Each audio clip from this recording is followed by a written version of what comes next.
Hi everyone. So my name is Sarabjit Kaur और आज मैं क्लास 10th का सिलेबस स्टार्ट करवा रही हूँ। इसमें मैंने जो टॉपिक चूज़ किया है दैट इज़ मेरी part A class 10th AI का मैं चूज़ कर रही हूँ। सबसे पहला topic that is employability skill. Employability skill की बुक आप गूगल पे जाके एम्प्लॉयबिलिटी स्किल लिखेंगे सीबीएसई की, आपको आराम से मिल जाएगी। आप वहाँ से डाउनलोड कर लीजिए। ये इसकी टेक्स्ट बुक है जो कि फ्री है, आप आराम से उसको डाउनलोड करके पढ़ सकते हैं। मैंने यही बुक निकाली है आपको पढ़ाने के लिए। इसमें जैसे ही आप नीचे स्क्रॉल करेंगे तो आपके पास इसका सिलेबस भी आएगा। जितने चैप्टर इस बुक के अंदर हैं वो आपको इंडेक्स में मिलेंगे। सो हम इसको थोड़ा सा स्क्रॉल कर लेते हैं और स्क्रॉल करने के बाद इसका कंटेंट दिखेगा। सबसे पहले है communication skill, then is self management, ICT, entrepreneur skills and green skill. ये 5 के 5 यूनिट आपको इस बुक में मिलेंगे। आज हम स्टार्ट करने वाले हैं विद कम्युनिकेशन स्किल। तो कम्युनिकेशन स्किल का चैप्टर स्टार्ट करते हैं। So this is the chapter of communication skill unit 1। आपने इसको 9th क्लास में भी पढ़ा होगा। इसी का ही एक्सटेंडेड वर्जन हमें इस वाली क्लास में 10th में पढ़ना है। इसमें स्टार्टिंग में तो इंट्रोडक्शन लिखी है जिसके अंदर हमें ये बताया गया कि कम्युनिकेशन होती क्या है। हमें जब दो लोगों के बीच में बात करनी होती है तो हमें रीडिंग का सहारा, राइटिंग का सहारा, स्पीकिंग का सहारा, लिसनिंग का सहारा लेना पड़ता है फॉर कम्युनिकेटिंग प्रॉपरली।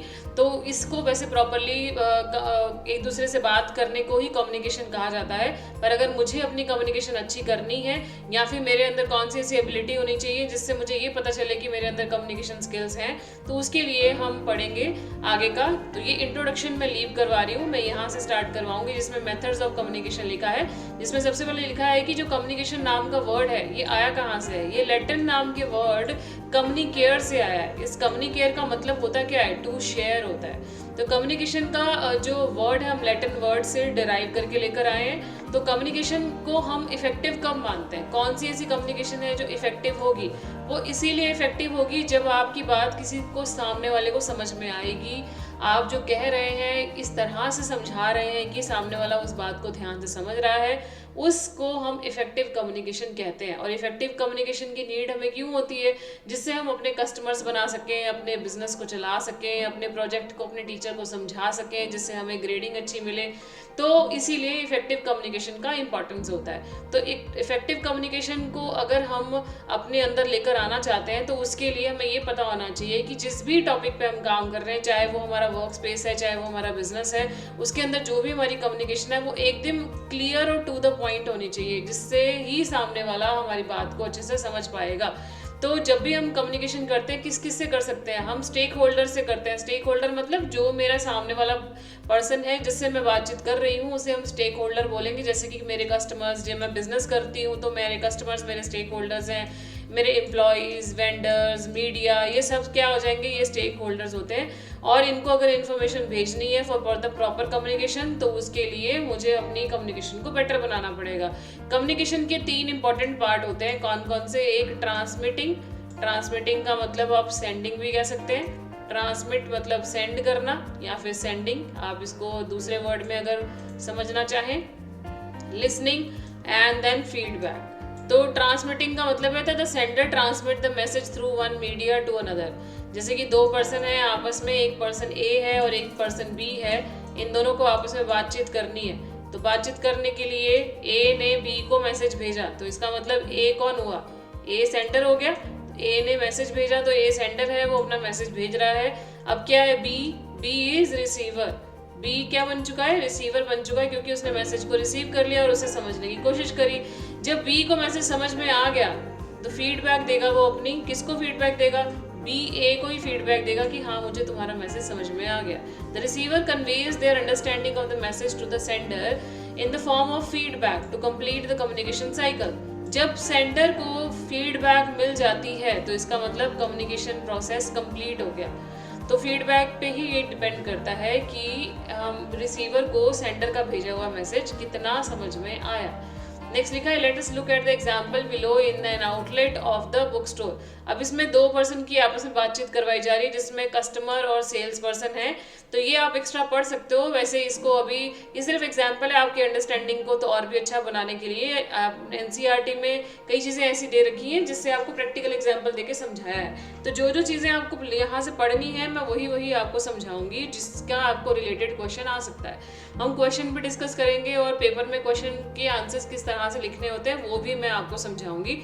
आपको अगर ये सब चीज़ें सीखनी है तो मेरे चैनल को सब्सक्राइब कीजिए और मेरे वीडियो को लाइक कीजिए। नेक्स्ट आता है कम्युनिकेशन प्रोसेस। जब भी कम्युनिकेशन प्रोसेस होता है तो उसके लिए एक मैसेंजर होता है, एक रिसिप्टेंट होता है। मैसेंजर को हम सेंडर भी बोल सकते हैं, रिसिप्टेंट को हम रिसीवर भी बोल सकते हैं। तो जो मैसेज भेजेगा तो इसका मतलब वो अपने मैसेज को किसी अपनी भाषा में लिखेगा जो भाषा हमारे रिसीवर को समझ में आती है। तो उसके लिए वो मैसेज को जब लिखना शुरू करेगा तो उसको हम बोलते हैं कोडिंग। ठीक है, कोडिंग के अंदर वो अपनी किसी भी भाषा का प्रयोग कर सकता है। अब उसके लिए अपने मैसेज को भेजने के लिए वो कोई सा भी चैनल यूज़ कर सकता है, मतलब कि चाहे वो मैसेज को बोल के भेजे, लिख कर भेजे, किसी वीडियो की हेल्प से, या फिर कोई जिफ भेज दी, तो कोई सा भी मीडियम मैसेंजर जो है वो चूज़ कर सकता है। अब वो जब मैसेज रिसीवर को रिसीव होता है और वो मैसेज को समझना शुरू कर देता है तो वो होती है डिकोडिंग ऑफ द मैसेज। ठीक है, तो इसी तरह से एक चैनल जो है कंप्लीट होता है। जब अब रिसीवर मैसेज को रिसीव करने के बाद फीडबैक मैसेंजर को भेजेगा तो एक कम्युनिकेशन प्रोसेस कंप्लीट हो जाएगा। ओके, सो यहाँ पे इन्होंने लिखा है कि गिविंग इन्फॉर्मेशन, यहाँ पे communication starts with sender, sender sends a message, a channel is used to transfer the message, message is received by the receiver, receiver replies to the sender। जब रिसीवर ने सेंडर को reply किया तो it means उसने feedback भेजी। Next आता है कि कम्युनिकेशन साइकिल के एलिमेंट कौन कौन से होते हैं। इंपॉर्टेंट क्वेश्चन है, आप इसको इग्नोर नहीं कर सकते हो। तो हमारे पास बेसिकली कम्युनिकेशन साइकिल में 5 एलिमेंट्स होते हैं, sender, message, channel, receiver and feedback. तो सबसे पहले बात करेंगे सेंडर की, वो पर्सन जो मैसेज भेजता है। मैसेज वो इन्फॉर्मेशन जो हम रिसीवर को भेजना चाहते हैं। चैनल जिस मीडियम से आप अपना मैसेज भेजेंगे, जैसे कि वीडियो, ऑडियो, स्पीकिंग, कैसा भी आप लिख के भेजना चाहते हैं मैसेज, वो चैनल है। रिसीवर वो पर्सन जिसने मैसेज रिसीव किया या जिसने मैसेज को सेंडर से मंगवाया था। फीडबैक जब रिसीवर को मैसेज समझ में आ जाता है तो वो फिर सेंडर को आपका अपना फीडबैक भेजता है, अपना रिस्पांस भेजता है। तो ये कम्युनिकेशन साइकिल के 5 एलिमेंट्स हैं। तो इसका मतलब ये है कि कम्युनिकेशन को प्रॉपर करने के लिए हमें एक प्रॉपर चैनल की ज़रूरत है। आज के टाइम पे हमारे पास बहुत सारे ऐसे मेथड्स अवेलेबल हैं जिससे हम कम्युनिकेशन को प्रॉपर बना सकते हैं। वो मेथड्स कौन कौन से हैं उसके बारे में पढ़ेंगे। सबसे पहला मेथड है फेस टू फेस और इनफॉर्मल कम्युनिकेशन। जब हम एक दूसरे के सामने बैठ के बातचीत कर रहे हैं, जिससे हमारे जेस्चर्स भी दिख रहे हैं, हमारी बॉडी लैंग्वेज दिख रही है, हमारा वे ऑफ टॉकिंग भी दिख रहा है, सब कुछ दिख रहा है और इससे डायरेक्ट मैसेज सेंडर को समझ में आ रहा है, उसे हम कहते हैं face to face informal communication method. So लिखा है there is nothing better than the face to face communication. It helps the message to be understood clearly and quickly. Also, since body language can be seen in this case, it adds to effectiveness of the communication. Next लिखा है email. अगर आपके पास कुछ ऐसे medium available नहीं है जिससे आप फेस टू फेस बात कर चल सके तो उसके लिए सेकंड मेथड चूज कर सकते हैं ईमेल। ईमेल से भी कम्युनिकेशन बहुत क्विक हो जाती है और एक टाइम पे बहुत सारे लोगों के साथ भी कम्युनिकेशन आप प्रॉपर कर सकते हैं और इसका कॉस्ट भी बहुत लो आता है और एक ही कन्वीनियंट मेथड माना जाता है। नेक्स्ट इज नोटिस और poster.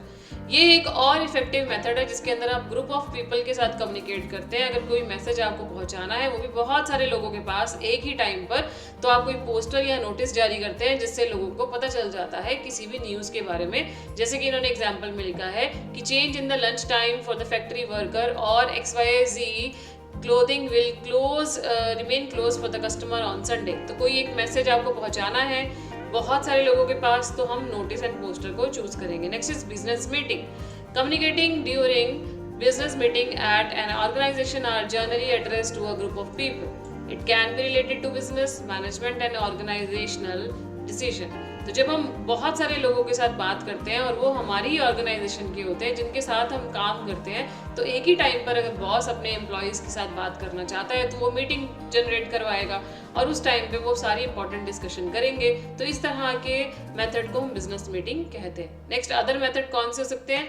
There can be various other methods like social networks, message, phone call for communication, newspaper, blog etcetera. Next लिखा है choosing the right method of communication depends on आपने अपनी situation के accordingly अगर right method choose करना है तो उसके लिए आपको किन चीज़ों का अपने माइंड में ध्यान रखना पड़ेगा। सबसे पहले आपको ये पता होना चाहिए कि मुझे बात किससे करनी है, मेरे टारगेट ऑडियंस कौन सी है, मेरा कॉस्ट कितना है, मुझे कम्युनिकेशन बहुत सस्ते वाला चाहिए या बहुत महंगे वाला चाहिए। उसके बाद मैं किस तरह की इंफॉर्मेशन शेयर कर रहा हूँ या कर रही हूँ। और नेक्स्ट इज कि मेरे को मैसेज कितनी जल्दी पहुँचाना है। बहुत ज़्यादा अर्जेंसी है तो उसी के अकॉर्डिंगली मेथड आपको चूज करना पड़ेगा।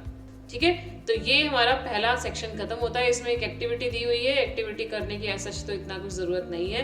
कुछ क्वेश्चंस दिए हैं जिसमें पहला क्वेश्चन ये है, which of the following is not an element of communication with in the communication process cycle. मैंने 5 एलिमेंट्स आपको भी बताए थे, इसमें ये टाइम नहीं था, तो time is the right answer. Second question दे रखा है, you need to apply leave at work, which method of communication will you use. तो इसमें लीव एप्लीकेशन के लिए हम ईमेल भेजेंगे। Next is by which action can sender send their messages. Sender हमारे जो रिसीवर को मैसेज भेजना चाहते हैं तो उसके लिए वो जेस्चर्स भी यूज़ कर सकते हैं, स्पीकिंग भी यूज़ कर सकते हैं और राइटिंग भी यूज़ कर सकते हैं। तो इन तीनों में से कोई एक आंसर अगर आप लिखोगे या फिर तीनों आंसर्स अगर आप लिखोगे तो आपका आंसर करेक्ट माना जाएगा। नेक्स्ट सब्जेक्टिव क्वेश्चंस में लिखा है, make a chart highlighting all the methods of communication, use marker and the colour to highlight differences amongst it. ये सिर्फ क्वेश्चन लिखने के लिए, एग्जाम में ऐसा कोई क्वेश्चन आता नहीं है 10th क्लास में। तो बेसिकली ये पूछना चाहते हैं कि कम्युनिकेशन के मेथड कौन कौन से हैं। अगर आपसे एग्जाम में कोई से भी 2 मेथड्स पूछे जाएं कि write down any 2 methods of communication, तो आप इसमें से कोई से भी 2 लिख सकते हैं, face to face, email, notice poster, business meeting या अदर मेथड्स में से कोई सा भी मेथड आप लिख सकते हैं। ठीक है, नेक्स्ट पे चलते हैं। नेक्स्ट सेक्शन कौन सा दिया है, this is the section 2, that is verbal communication. So verbal communication क्या होता है? Verbal communication include sounds, words, language and speech. जब भी हम किसी के साथ बात करते हैं, बात करने के लिए जिस लैंग्वेज का सहारा लेते हैं उसको हम वर्बल कम्युनिकेशन कहते हैं। सो speaking is one of the most effective and commonly used way of communicating. It helps in expressing our emotions in words. By improving your verbal communication skill, you will build rapport and have a better connect. It means अगर आपको किसी के साथ बातचीत करनी है तो बातचीत करने के टाइम पर आपकी लैंग्वेज बहुत अच्छी होनी चाहिए, वर्ड्स बहुत अच्छे होने चाहिए, आप एक्सप्रेसिव होने चाहिए अपनी लैंग्वेज की हेल्प से। अगर आप ये सब चीज़ों का ध्यान दोगे तो आपका कम्युनिकेशन बहुत बेटर बन सकता है। टाइप्स ऑफ वर्बल कम्युनिकेशन कौन कौन से हैं? इसमें सबसे पहले बोला है इंटरपर्सनल कम्युनिकेशन। इंटरपर्सनल कम्युनिकेशन जिसमें 2 लोग आपस में 1-on-1 बात करते हैं, वो फॉर्मल भी हो सकती है, इनफॉर्मल भी हो सकती है। जैसे कि एक मैनेजर अपने एम्प्लॉय के साथ बात कर रहा है, दोनों फ्रेंड्स आपस में मिलकर किसी भी टॉपिक पर डिस्कशन कर रहे हैं, या फिर कोई से भी 2 लोग आपस में फ़ोन कॉल या वीडियो कॉल पे बात कर रहे हैं, तो उसको हम इंटरपर्सनल कम्युनिकेशन बोलेंगे। Second is written communication. Written communication का मतलब है कि मुझे कम्युनिकेशन तो करनी है बट मैं लिख के अपने वर्ड्स की मदद से लोगों को अपनी बात समझाना चाहता हूँ या चाहती हूँ। जैसे कि हम सोशल मीडिया पे अपनी पोस्ट लिखते हैं, कोई भी सर्कुलर अगर हमने भेजा, कोई भी रिपोर्ट हमने तैयार करी, SMS या चैट में आपने जो मैसेज लिखे, वो सारे रिटन कम्युनिकेशन के अंडर आते हैं। जैसे कि एक मैनेजर ने एम्प्लॉय को ईमेल लिखा। उसके अलावा एक और एग्जांपल दे रखी है, writing a letter to grandmother inquiring about health. तो हम अपनी दादी माँ से फ़ोन ना करके लेटर से लिख के पूछना चाहते हैं कि उनकी तबीयत कैसी है। ठीक है, तो जब आप राइटिंग का सहारा लेते हैं तो तब वो रिटन कम्युनिकेशन आता है। स्मॉल ग्रुप कम्युनिकेशन, ये एक इस तरह की कम्युनिकेशन है जिसके अंदर आपको कोई टास्क दिया जाता है जिसमें बहुत सारे लोग आपस में बैठ के किसी भी टॉपिक पे बातचीत करते हैं, उसको हम स्मॉल ग्रुप कम्युनिकेशन कहते हैं। जैसे कि press conference, board meeting and team meeting. Next is public communication. Public communication का मतलब होता है जब आप अकेले हो और आप बहुत सारे लोगों से बात कर रहे हो, जैसे स्टेज पे खड़े होकर अगर आपने बात करी। एग्जाम्पल में इन्होंने लिखा है election campaigns and public speeches जो हम देते हैं ग्रुप में, बहुत सारे लोगों को खड़े होकर स्टेज पे जो भी हम स्पीच देते हैं वो पब्लिक कम्युनिकेशन के अंडर आती है। नेक्स्ट इज एडवांटेजेस क्या है वर्बल कम्युनिकेशन के। एक इजी मेथड है कम्युनिकेशन करने का, अपने आइडियाज़ को दूसरों के साथ एक्सचेंज करने का, और आपको क्विक रिस्पॉन्स उसी टाइम पर ही मिल जाता है। तो वर्बल कम्युनिकेशन आपको हेल्प करती है लोगों के साथ इंटरेक्ट करने में और लोगों के रिस्पॉन्सेज को उसी टाइम पे ऑब्जर्व करने में। डिसएडवांटेज क्या है? डिसएडवांटेज ये है कि क्योंकि वर्बल कम्युनिकेशन के अंदर हम राइटिंग या फिर स्पीकिंग का सहारा लेते हैं, अगर आपने सही शब्दों का प्रयोग नहीं किया और आपके वर्ड्स से सामने वाला कंफ्यूज हो गया, आपको अपनी बात कहने के लिए सही वर्ड्स नहीं मिल रहे हैं या फिर आपको अपनी लैंग्वेज पे अच्छी कमांड नहीं है, तो आपके मैसेज को मिसकम्युनिकेट किया जा सकता है। That will be the disadvantage of verbal communication. Next is mastering the verbal communication. अगर आप चाहते हो कि आप अगर अच्छी बात कर पाएँ, आप लोगों के सामने अच्छे से बोल पाएँ, आपके सुपरवाइजर्स हैं, आपके मैनेजर्स हैं या आप अपने किसी टीचर के साथ बात कर रहे हैं, तो उसके बात करने के टाइम पर आपके अंदर कितना कॉन्फिडेंस है, आप नर्वस नहीं हो, आप बहुत अच्छे से अपनी बात समझा पा रहे हो किसी को, तो इसका मतलब कि आपके अंदर वर्बल कम्युनिकेशन कैपेबिलिटीज़ हैं। तो अगर आपको अपने अंदर मास्टर करना है वर्बल कम्युनिकेशन को, तो आपको क्या करना पड़ेगा? सबसे पहले लिखा है थिंक बिफोर यू स्पीक। आपको किसी भी टॉपिक पे बात करनी है, पहले अपने आप को प्रिपेयर करो और फिर उसके टॉपिक को समझो, उसका कंटेंट एक साथ इकट्ठा करके उस पर बात करना शुरू करो। Next is concise and clear. इसका मतलब आपको लाउडली बात करनी है, स्पीड बिल्कुल एकदम मीडियम रखनी है और क्लियर आपके वर्ड्स होने चाहिए। आपकी बात जो कह रहे हो वो टू द पॉइंट होनी चाहिए। आपको किसी भी सेंटेंस को बार बार रिपीट नहीं करना और आपकी बात सबको समझ में आनी चाहिए। Next is confidence and body language. आप कॉन्फिडेंट होने चाहिए हो, आपकी आई कांटेक्ट आपको मेंटेन करके रखना है। अगर आप स्टेज पे खड़े हैं तो आपको स्ट्रेट खड़े रहना है, अटेंटिव खड़े रहना है और बहुत ज़्यादा स्ट्रिक्ट होके नहीं खड़े होना, थोड़ा सा फ्रेंडली एनवायरनमेंट क्रिएट करना है जिससे लोगों को आपकी बात में इंटरेस्ट आए। इस तरह से आप वर्बल कम्युनिकेशन को मास्टर कर सकते हैं। तो ये सेशन भी हमारा यहीं पे ख़त्म होता है। नेक्स्ट हम देखेंगे कि इन्होंने एक्टिविटी दे रखी है, सो एक्टिविटी करने की ऐसा जितनी कुछ नीड नहीं है। हम MCQ पे जा रहे हैं। इसमें सबसे पहले लिखा है which of the following is an example of the oral communication. So oral communication के लिए हमारे पास सिर्फ फ़ोन कॉल ही है जिसमें हम बात करते हैं किसी से। Newspaper, letters and email are the wrong option, only phone call is the right option. Next question दिया है what are the type of words we should use for verbal communication. हमें कैसे वर्ड्स यूज़ करने चाहिए जब हम किसी के साथ वर्बल कम्युनिकेशन कर रहे हैं। सो इस क्वेश्चन का आंसर मैं आपको होमवर्क देती हूँ। मैं चाहती हूँ कि चैट बॉक्स में आप सब इसका आंसर लिखिए। सो ये आपका होमवर्क है, मीन्स आपको चैट बॉक्स में इस क्वेश्चन का आंसर लिखना है। Next is why do we use emails. हम लोगों को ईमेल क्यों भेजते हैं? लोगों के साथ, बहुत सारे लोगों के साथ एक साथ कम्युनिकेट करने के लिए, डॉक्यूमेंट या फाइल्स को शेयर करने के लिए, रियल टाइम में बात करने के लिए, रिकॉर्ड्स को मेंटेन करने के लिए। सो इसमें से भी मल्टीपल आंसर्स आ रहे हैं, जैसे कि फर्स्ट वाला करेक्ट लग रहा है क्योंकि हमें एक टाइम में बहुत सारे लोगों के साथ काम करना होता है। सेकंड वाला भी करेक्ट लग रहा है जिसमें हम डॉक्यूमेंट्स और फाइल्स भी शेयर करते हैं। और लास्ट वाला भी करेक्ट लग रहा है जिसमें हम रिकॉर्ड्स को कीप रखते हैं, कम्युनिकेशन मैंने किस किस के साथ की तो हम उसका रिकॉर्ड भी ईमेल में करते हैं मेंटेन। ठीक है, तो अगर आप सिंगल आंसर ए देंगे तो भी करेक्ट है और अगर आप A, B और D भी दे देते हैं आंसर तो भी आपका आंसर करेक्ट ही माना जाएगा। मल्टीपल आंसर्स आ रहे हैं।